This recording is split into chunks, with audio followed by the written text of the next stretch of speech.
Howdy Rock Buds, it's Rock Papa here, coming to you from the Minimalist Cottage. It's a cold and very blustery day. A big front's coming in and I love it, but it's too windy to be out on the petrological porch. So, we're inside the cottage today. Today we're going to be talking about, continuing our talk about the Wilson cycle. And we're going to, last time we looked at Precambrian bedrock, which was part of the ancient Rodinia supercontinent. And today we're going to look at the rifting of Rodinia and the rocks that were associated with that and where they are located. And I've got 4 really cool places from the Murphy Marble Belt of Georgia, northeast up to Shenandoah National Park, for us to take a look at.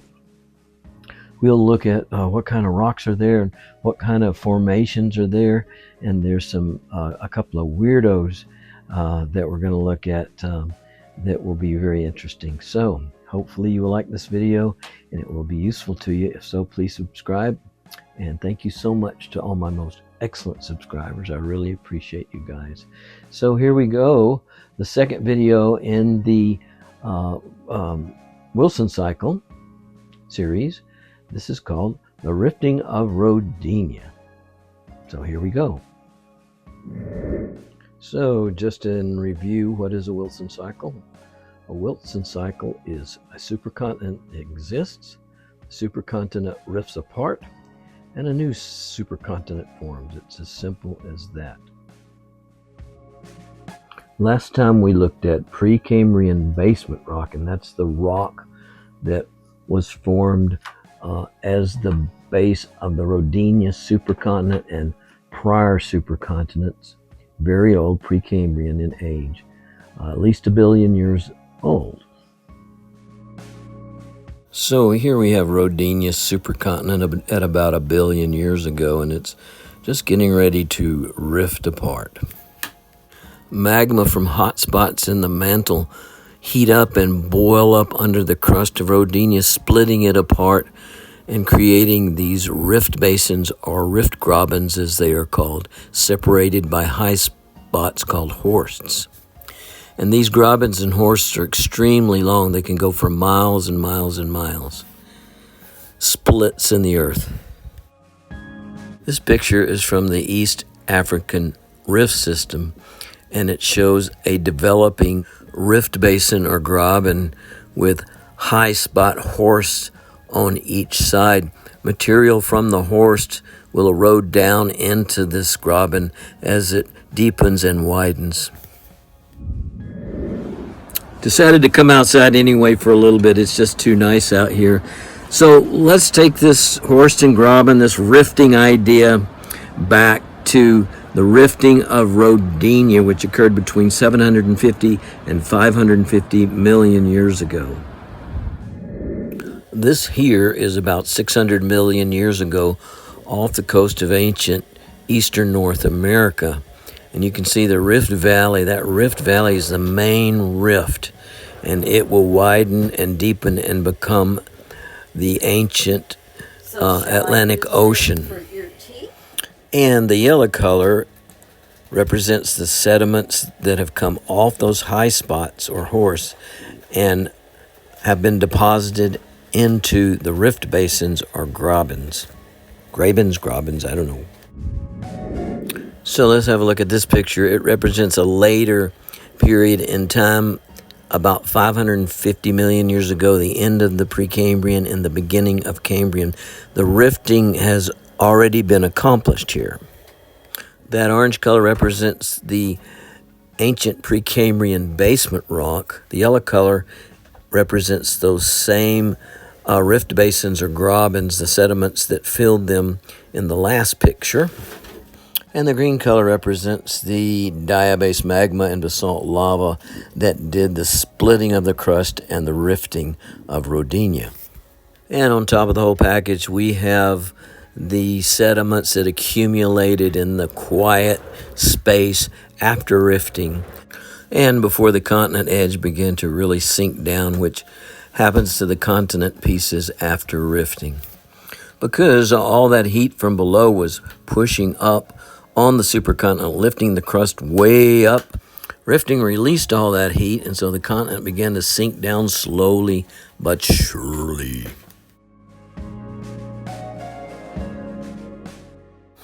This package, this setup, runs all up the east coast of the United States from southwest to northeast with different names for the rock formations, of course. And here is that package, and its extent is marked off by the black lines. And that area is called the Western Blue Ridge geologic terrain, representing the old ancient Rodinia rifted margin. And today we're going to look at 5 interesting spots that are within the Western Blue Ridge geologic terrain. We'll start with the Murphy Marble Belt in Georgia, then we'll look at the Grandfather Mountain geologic window again in North Carolina, the Mount Rogers area in southwestern Virginia, and Shenandoah National Park again in northeastern Virginia. Let's go. We start with Georgia and the area between Dahlonega and Cartersville, and north of there is called the Western Blue Ridge geologic terrain. That's our terrain of interest today. The gray, green, and pink colors represent sediments that were deposited in a Rodinia Rift graben that was right on the edge of the ancient ocean. At that time, there was an ancient calcium carbonate reef positioned about right in the middle and on top of all those sediments. This reef turned into a limestone eventually, and then when continental crashing occurred, it was folded inside all the other sediments just like a page inside of a book. That whole process metamorphosed the limestone into marble and gave us our Murphy Marble Belt. Because all the marble is folded into a kind of a book page, it's only a few miles wide, and it runs through Ellijay, Georgia, and all along the right side of the light, bright green area. This is the Pink Palace along the Murphy Marble Belt in Tate, Georgia. It's made of beautiful pinkish marble. It's also got white and gray and striped marble inside of it. Built by a man named Sam Tate, who made it big and rich in the marble industry here. A close-up of marble showing the sparkly calcium carbonate crystals in it. And as you guys likely know, marble along with limestone, dolomite, and coquina will fizz in hydrochloric acid. And here's a side view or section view of what geologists believe the Murphy Marble Belt and associated sediments looked like in the beginning, when they were deposited on the edge of this ancient ocean.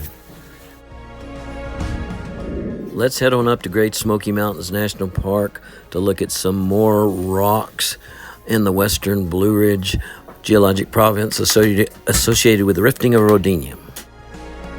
When Rodinia was rifting apart between 750 and 550 million years ago, huge elongate rift basins formed. This picture represents the rift basins and associated horsts that became the rocks of Great Smoky Mountains National Park in North Carolina, Tennessee.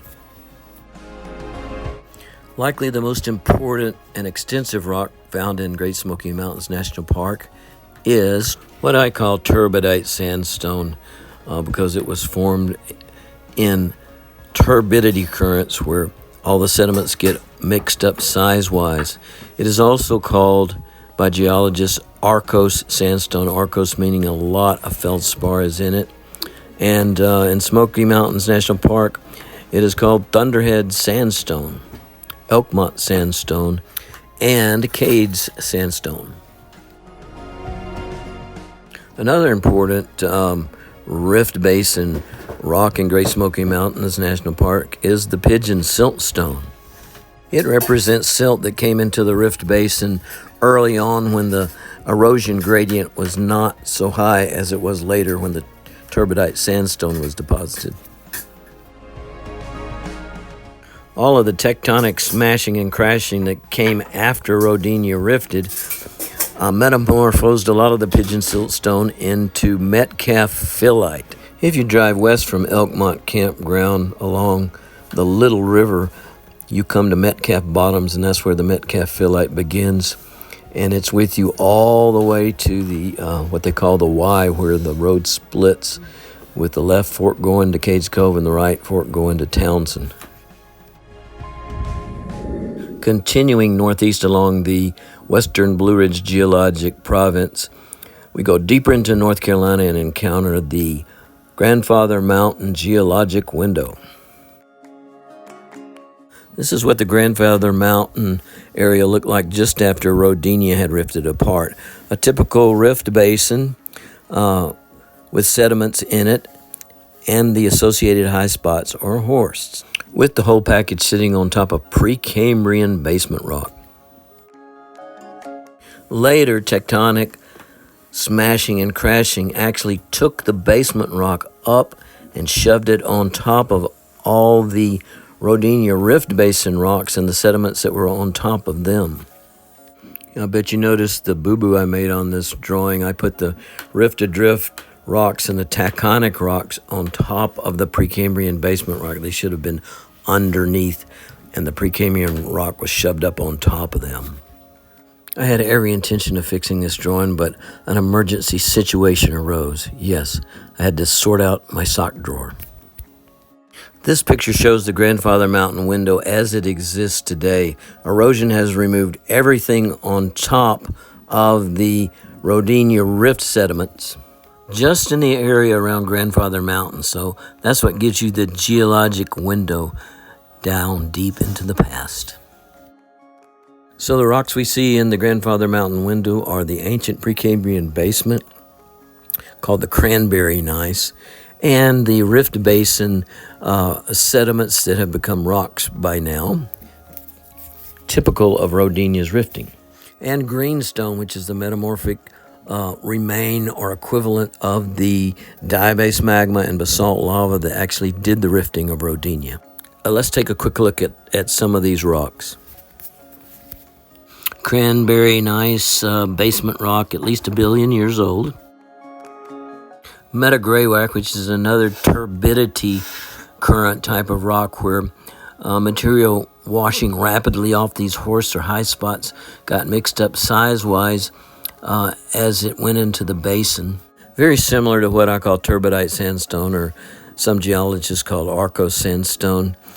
Same stuff, except that if the rock pieces inside the matrix are about the size of Abe's ear, I call it metagraywacke. If they're about the size of his head, I call it turbidite sandstone.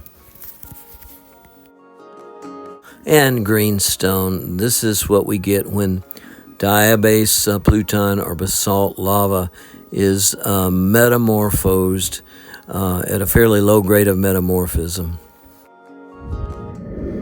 Hey guys, as we move up along the western Blue Ridge province, I'm sure you've noticed that the rock types are basically all the same because this represented one huge package of volcanic activity that did the rifting. Rift grabens or basins where sediments were deposited, and basement rock that the whole package was deposited on. Let's head on up to Mount Rogers in southwestern Virginia and see what we got. Mount Rogers is the highest mountain in Virginia, and the reason is that it is made of really tough rhyolite lava that was part of the volcanic activity that rifted Rodinia apart way back then.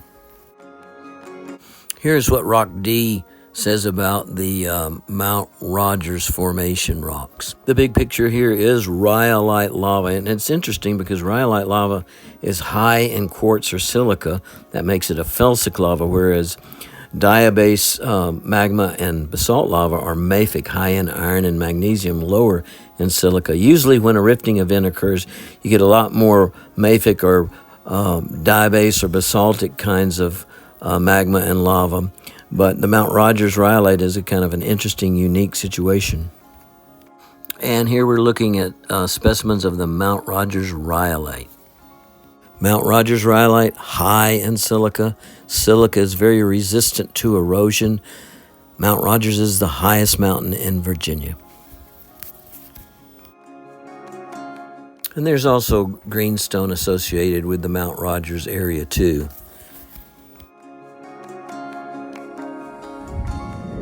Now we're in northeastern Virginia at the end of the Blue Ridge Parkway, where we encounter the beautiful Shenandoah National Park. Hey rock buds, and even way up here in northeastern Virginia, we're still in the western Blue Ridge geologic province or geologic terrain, where we're going to find ancient Precambrian bedrock with Rodinia Rift basins and sediments on top of that, with Rodinia rifting volcanic rock in there too, and the sediments that were deposited on top of that stuff. Here's what happened at Shenandoah National Park and a large part of the northeastern Virginia area. This structure is called the Blue Ridge Anticlinorum. Okay, so we got the same old basement rocks that we've always had in the western Blue Ridge province. Up here they're called the old rag granite, which is granite gneiss, and the peddler massive or peddler gneiss. Rodinia Rift basin sediments were deposited on the bedrock, and we call them the Lynchburg Formation now, and also a big sheet of basalt lava associated with Rodinia's rifting spread out on top of all of this stuff. And then later tectonic smashing and crashing occurred, and it pushed all of these sediments into a big up bulge called an anticline or an anticlinorum. Clinorum just means a bunch of anticline shapes all piled in together. The top of an anticlinorum is cracked all to pieces, so water gets in there, and weathering and erosion have a field day breaking it down, and that's what happened here. All the stuff on top of the anticlinorum was weathered away, and the big red hump shows where those weathered away rocks used to be. Shenandoah National Park is located on the left side of that old eroded clinorum, and so you've got Lynchburg Formation and the Catoctin Greenstone Formations kind of sticking up on end, and that forms some interesting mountains like Stony Man Mountain, which is capped off with Catoctin Greenstone. Okay, guys, that's it for the Western Blue Ridge Geologic Province and the rifting of Rodinia, that part of the Wilson cycle. Thanks so much for watching. I hope this video was helpful to you. If so, please subscribe and give me a thumbs up if you like. And so, on this beautiful blustery day, this is your Rock Papa saying, happy rock hunting to all you most excellent rock buds. Papa out.